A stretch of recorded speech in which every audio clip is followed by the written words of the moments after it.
nuyu monsieur le maire di nuyu monsieur Ndiaye di nuyu Assane bi di nuyu mboolem ñi nga xam ne ñu ngi teewlu. Ndaka suba si. Ça va alhamdulilah. lépp jàmm. Ça va. D'accord. Alors,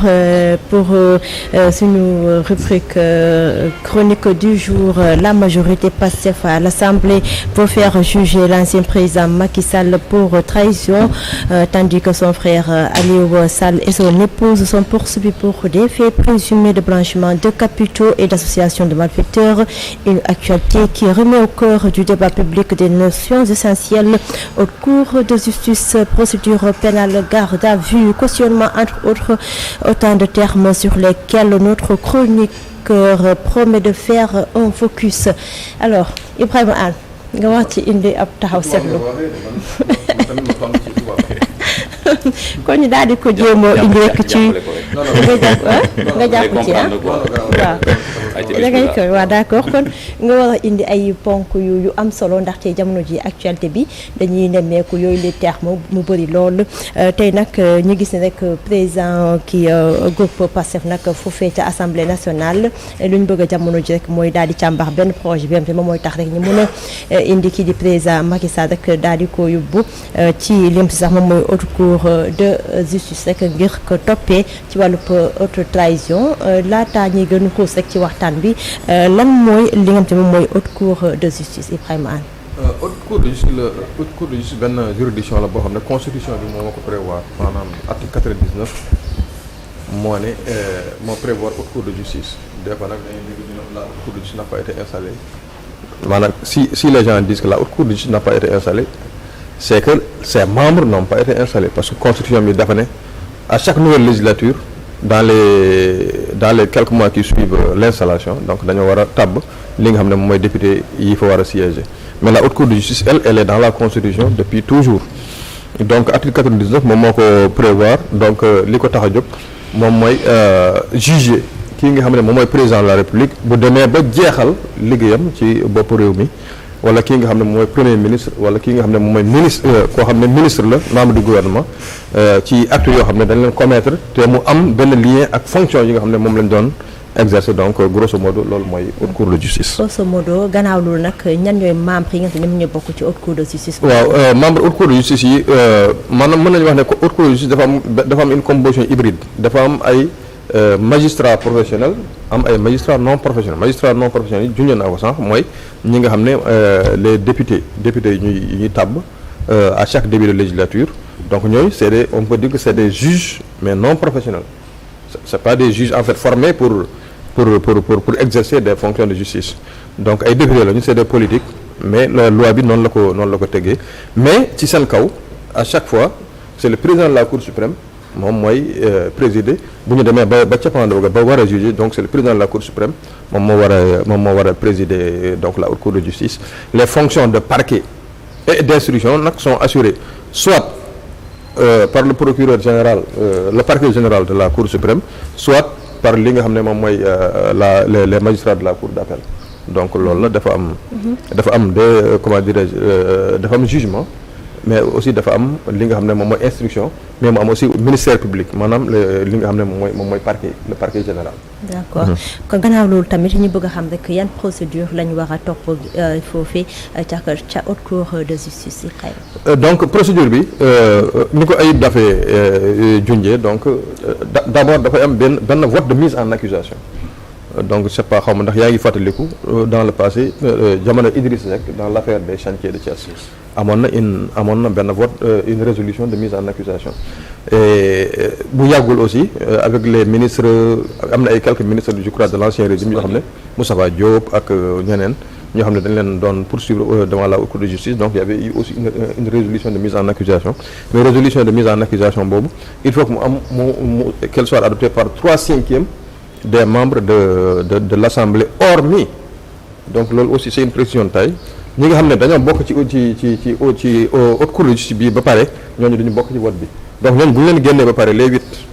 plus leur suppléant donc ñeneen ñi ci ñooñu noonu la ñuy calculer li nga xam ne mooy 3/5 yi maanaam ci juróom yoo jël fekk au moins ñett ñi voté nañu en faveur de la résolution de mise en accusation boobaa nag la ñuy doog a commencer di prendre ay actes d'instruction ci ki nga xam ne moom la ñu bëgg a topp.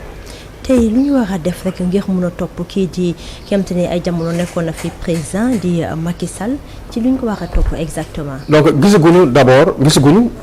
la résolution de mise en accusation ni le brouillon ni le propre donc gisaguñ ko xamaguñu lu ci nekk mais bu demee assemblée amaana dañ ko rendre public ba ñu gis ko mais d'ores et déjà mën a retenir que ne ci li nga xam ne moom mooy ay yenn responsable de la majorité li ñu wax mooy que ne mën nañ ko toppee li nga xam ne moom mooy maquillage de chiffres. waaw ay chiffres déficit ay dette ay yu mel noonu. voilà dette cachée wala yu mel noonu. donc loolu am na ñoo xam ne jàpp nañ ne haute trahison la donc am ñeneen ñoo xam ne aussi jàpp nañ ne ñii nga xam ne boom nañ leen diggante 2021 ba 2024 donc loolu aussi mën nañ ko ci kii surtout que la décision du conseil constitutionnel sur la loi interprétative de loi d'amnistie permettre na à ce que effectivement ñu poursuivre ñi nga xam ne ñoom ñoo laale ci mbir yooyu. ci li nga xam ne moom mooy wàllu pratique wala doxalin tey jii nii est-ce que mun nañu àtte ki nga xam ne moom mooy ancien président Macky Sall. waaw donc foofu mu dafa am ñaari position ñaari camp effectivement chacun presse pour son camp. kii nga xam ne moom mooy Ismaïla Madior Fall nekkoon ministre de la justice garde des Sceaux ci régime Macky Sall nee na loolu lu mënul nekk la nee na parce que bon et puis ñoom ñaar ñëpp moo nguuram bu yëpp ñoom ñëpp ay professeur de droit lañu donc mais Ismaïla Madior Fall moom nee na loolu lu mënul nekk la parce que nee na y a un principe d'irresponsabilité pénale du président de la République président de la République maanaam mënuñ ko amul lenn lu ñu ko mën a toppee irresponsabilité pénale absolue donc sauf en cas de haute trahison te loolu benn terme la boo xam ne de 1960 ba léegi amul définiruñ ko donc maintenant bon peut-être que c'est les députés qui vont mettre du contenu là-dedans beneen position opposée bi mooy Mahamadou Ngouda Mboup moom d'accord na ne que ne effectivement le président de la République bi nga xam ne moom moo fi nekkoon amul ni constitution bi ni loi organique bi permettre à ce que ñu poursuivre ko dans sauf si certaines conditions sont réunies te moom il pense que ces conditions sont réunies notamment nee na bu ñu sukkandikoo rek ci li nga xam ne moom mooy affaire dette cachée bi donc la falsification des taux d'endettement du niveau du PIB ak yooyu nee na loolu rek jar na à ce que ñu poursuivre ki nga xam ne moom mooy ancien président Macky Sall donc mu nekk ñaari kii yu waroo et d'ailleurs je crois que c'est la une de Walf Quotidien d'aujourd'hui vers un tsunami judiciaire am tsunami moom vraiment ku ko tudd mooy vraiment mooy lu c'est un séisme quoi. lu diis lay doon suba. voilà nekkul lu yomb poursuivre un ancien président de la République donc en France nag récemment ça a été fait ba kii nga xam ne moom mooy Sarkozy su ma juumalee ci mois bi sax la war a dem tëddi kaso. donc mais fii au Sénégal mosaguñ affaire bi mosagul am. ba léegi nii on n'a jamais poursuivi un ancien président. mu war a doon gulet donc gulet lay doon voilà. dañuy desandi ba tey rek Ibrahima Anne ak famille Sall bi rek ñu gis ne la Sall kii di Aliou Sall moom it yàggu dara moom ak soxnam nag yóbbu nañ leen foofee ca yoon waaye it boo ñu defal leen garde à vue mujjee leen libéré ñoom nag lu ñu leen di toppee. bon ñu ngi leen toppee wàllum. benn bi mooy wàllum blanchiment de capitaux mooy jël xaalis bu lewul bëgg koo lewal maanaam exemple bi may bëgg du joxe tout le temps mooy par exemple koo xam ne dafa jaay drogue ba am ci alal jaay drogue bi c'est-à-dire amin bi lewul baaxul mais bu ñëwee par exemple jënd ay immeuble wala jënd benn parking auto di ko jaay produit yi fay jóge parce que loolu lu loi reconnaître la produit yi siy jóge donc loolu lu lew la donc loolu blanchiment de capitaux loolu mooy blanchiment de capitaux am na aussi association de malfaiteurs mooy li gën gaa néew ñaari nit ba 3 ba x personnes def benn entente maanaam déggoo pour def ay ñaawteef pour commettre des infractions délits wala crime donc loolu mooy association de malfaiteurs beneen bi mooy transaction financière suspecte donc loolu aussi dañ leen koy toppee parce que nee nañu daa am benn terrain bu nekk Almadies un terrain de 1000 mètres carrés boo xam ne ci transaction yi ni mu kii donc CENTIM dafa jàpp ne lewul donc ba nga xam ne loolu moo tax après ñetti mbir yooyu blanchiment de capitaux association de malfaiteurs ak transaction immobilière suspecte ñett yooyu moo tax donc ñu wóolu ki nga xam ne moom mooy Aliou Sall ak soxnaam donc semaine passée. dañuy desandi si ñoom ñaari ba tey ndaxte bu ñu sukkandikoo si seen avocat moo di ne ñoom ñaari mujj nañ déposé ab caution 240 millions si suñu koppar tey jii nag lan mooy cautionnement. Cautionnement benn somme d'argent la benn xaalis la boo xam ne dañ koy déposer parce que daa am procédure bu lay topp donc booy déposer au niveau de la caisse de dépôt de la caisse de dépôt et consignation donc souvent dafay méngoog li nga xam ne moom lañ lay toppee donc loo xam ne lu loi bi prévoir la c'est la loi elle-même qui a prévu la caisse de qui a prévu le cautionnement voilà donc beneen bi aussi loolu dafa je crois que dafa baax aussi nit ñi xam ko nekkul ne diw dañ ko topp mu cautionné que ne effectivement il a avoué sa faute il a reconnu sa faute non ça c'est pas lié c'est la loi qui a prévu que ne nit ki mën na cautionner parce que cautionnement bi garantie de représentation la dafa koy permettre peut-être mu nekk en liberté donc à chaque fois que yoon soxla ko donc mu ñëw wuyu bu ñu demee ba ci cappaandaw ga ba au bout de la procédure ñu blanchir ko maanaam ñu ne li ñu ko doon toppee kat defu ko da nga koy delloo xaalisam bu dee nag li ñu ko doon toppee moom moo ko def donc xaalis bi dafay nax saay maanaam dafay kii foofu ci fi nga xam ne moom mooy trésor public. ñu bëgg a xam tamit lan mooy procédure pénale. phase d'instruction la deuxième phase mooy bi nga xam ne juge d'instruction moom moo koy mëne mu am bi nga xam ne beneen bi moom mooy jugement nag mooy li nga xam ne tribunal moo koy kii comme ni ñu toogee ni atte nit donc soit ñu condamné ko soit ñu relaxé ko donc ñetti phase loolu mooy procédure pénale. yan étape la ñu war a amal rek ci procédure pénale boobule. étape yi effectivement mooy li ma wax léegi c'est-à-dire mooy enquête. mooy juge mooy instruction mooy jugement c'est ça les différentes étapes de la procédure pénale. kan moo mën a déclencher boobule procédure. ñu ko mën a déclencher ñaar lañu. procureur de la République wala victime bi wala maanaam comment sax victime bi moom mooy def plainte. soit mu def plainte simple wala mu def plainte avec constitution de partie civile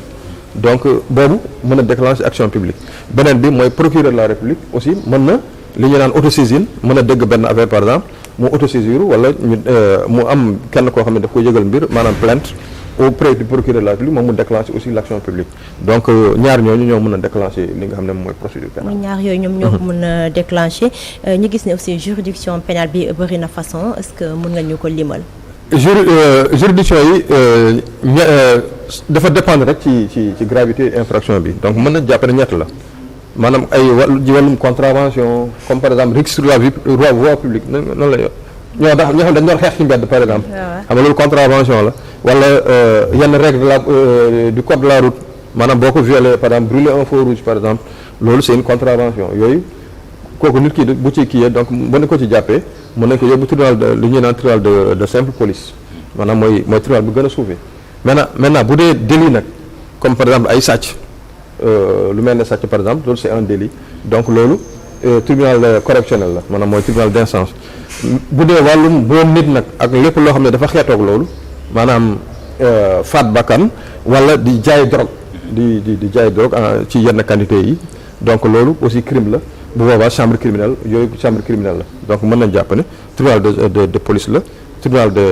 correctionnel ak li nga xam ne moom mooy chambre criminelle. est-ce que tey jii nii mun nañ xam ak yelleefu ñi nga xamante ne yoon da leen topp. donc nit ki ñuy topp am na dafa am ak yelleef bi ci njëkk mooy le droit d'avoir un avocat dès les premières heures de la garde à vue loolu moom yàggul bi ko Sénégal instauré maanaam li rek police waaw dès les premières heures de la garde à vue rek il peut demander à ce que avocat assisté ko règlement numéro 5 de l'UEMOA moom moo ko prévoir beneen droit bi mooy le droit de garder le silence booy seetaan les films policiers da ngay dégg ñuy naan vous avez le droit de garder le silence parce que tout ce que vous direz sera retenu contre vous nangam donc loolu aussi droit la bu la neexee nga ne pat ci bureau commissaire bi. voilà après voilà nga ne doo wax donc loolu droit la boo xam ne dañ ko reconnaître kii beneen bi mooy présomption d'innocence le droit à la présomption d'innocence maanaam nit ki tant que tribunal toogul atteindre diw mii moom moo def lii il est présumé innocent maanaam dañuy jàpp ne dafa ko tant que tribunal attewul na lii moom moo ko def donc ñetti droit yooyu daal la kii nga xam ne moom mooy prévenu ñett droit yooyu la am. te Sénégalais moom dañ ciy gaaw dañ ne daanu rek ñu ne dàmm na kon rek ñu daan ñëw ci benn question bi rek lan mooy différencier lii di garde à vue ak it li moom mooy détention préventive. garde à vue ci commissariat de police la wala brigade de gendarmerie. détention loolu kii la comment dirais commissaire yi la wala chef de brigade gendarmerie yi ñoom ñoo koy def les éléments maanaam ñiy def enquête loolu mooy garde à vue da ngay dégg ñu ne garde à vue prolongé retour de parquet nangam mais sous la supervision du procureur de la République beneen bi mooy détention préventive nag juge moo koy loolu loo xam ne sañ-sañu juge d'instruction moom mooy def nit ki en détention préventive te loolu li koy firndeel mooy mandat de dépôt moom moo am sañ-sañ boobu chef de brigade de gendarmerie bi quel que soit dayo bi mu mën a am commissaire de police bi quel que soit dayo bi mu mën a am il ne peut pas délivrer un mandat de dépôt contre une personne donc loolu détention préventive bi juge bi moo koy def mais garde à vue moom police ak gendarmerie ñoom ñoo koy def. d'accord ñu ñuy signaler Seydina kon rek ñu daal di yeggali léegi ñu pare ci li kéem te ne mooy victime kéem te dañoo jàpp ne tey moom dañ ko tooñ lu mu mën a def ngir rek mën a jot ci li nga xam ne mooy réparation. waaw yoon def ko may maanaam moo initier benn action en réparation. maanaam pour ñu allouer ko ay ndàmpaay dommages et intérêts waaw. d'accord benn question bi aussi mooy est-ce que mun nañ xam lu ñu war a def ba contester benn décision bi nga xam te sax mi ngi tukkee ci justice. waaw loolu da nga koy dégg souvent da ngay ñu ne diw def na appel. wala diw def na pourvoi en cassation. maanaam yoon moo la may bu fekkee ne décision bi la daan bi la teg donc d'accord ci yoon may na la nga def bu dee tribunal nga nekk nga def appel bu dee cour d'appel nga nekk nga def pourvoi en cassation. mooy procédure pénale dañuy dégg say su ne li nga xam ne moom mooy réquisitoire du procureur de la République tey jii nii ndax mën nga ñu wax loolu muy tekki. waaw réquisitoire dafa am ñetti réquisitoire introductif mooy bi bu mbir xewee procureur de la République mën a saisir kii nga xam ne moom mooy juge bi d'un réquisitoire introductif. ne ko diw mi dama bëgg nga téyal ma ko wala nga enquêtal ma ko parce que dafa def telle chose donc loolu. à la limite dafay limiter li nga xam ne mooy champ d'investigation juge bi donc mu am beneen boo xam ne mi ngi tudd réquisitoire supplétif maanaam loolu complément la parce que nit ki lii lañ ko doon toppee ñu dem bas yàgg ñu gis ne am na leneen loo xam ne aussi def na ko donc loolu dafay élargir li nga xam ne moom mooy kii les pouvoirs du juge d'instruction maintenant le dernier réquisitoire nag mooy réquisitoire bi nga xam ne moom mooy réquisitoire final bi nag moom mooy wax ne dafay ne diw mii kat li ñu koy toppee defuñu dara donc damay laaj à ce que ñu defal ko non-lieu ñu defal ko non-lieu wala diw mii kat li ñu koy toppee moom moo ko def wala moom moo ci def genn walla gi donc tribunal rek moo ko mën a saytu donc mu nekk renvoi devant une juridiction boobaa juridiction bi maanaam tribunal bi moom mooy atte nit ki donc mooy ñett type de réquisitoire yi réquisitoire introductif réquisitoire supplétif ak réquisitoire final. Ibrahima Anne ñu ngi lay jaajëfal bu baax a baax ci li nga xam ne moom nga indi tey jii ni ci chronique du jour mu nekk ay